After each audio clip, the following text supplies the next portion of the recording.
Assalamualaikum warahmatullahi wabarakatuh. Wal aqibatu lil muttaqin wala uswana illa 'alal zalimin. Amma ba'd. Hadirin kaum muslimin rahimakumullah. Abadu salati sab'atun, ari pirang-pirang abad salat eta aya 7.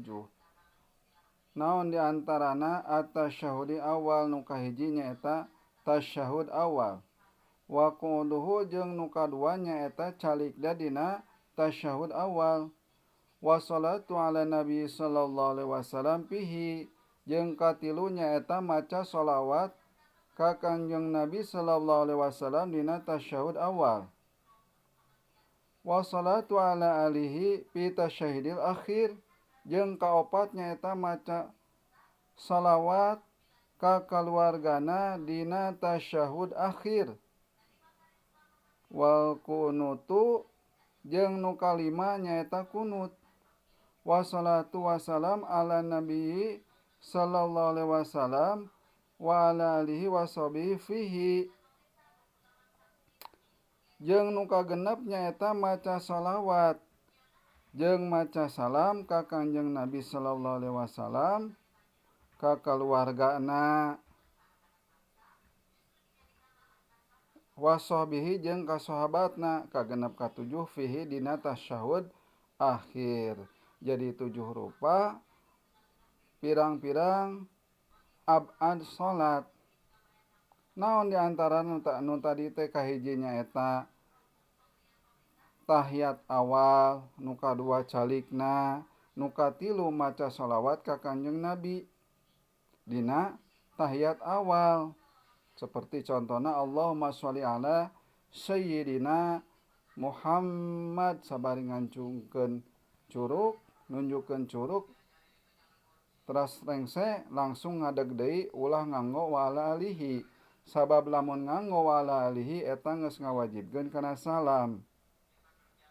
Jadi kumaha lamun poho dina tahiyat awal teh nganggo wa ala alihi, maka cukup ku ngucapkeun lafaz subhanallah dina hate.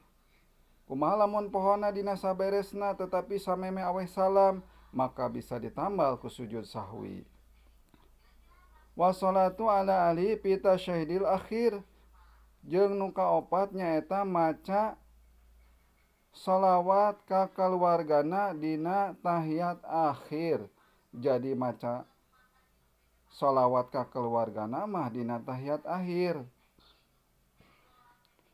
Wal kunutu jeung nu kalima nyaeta dina kunut.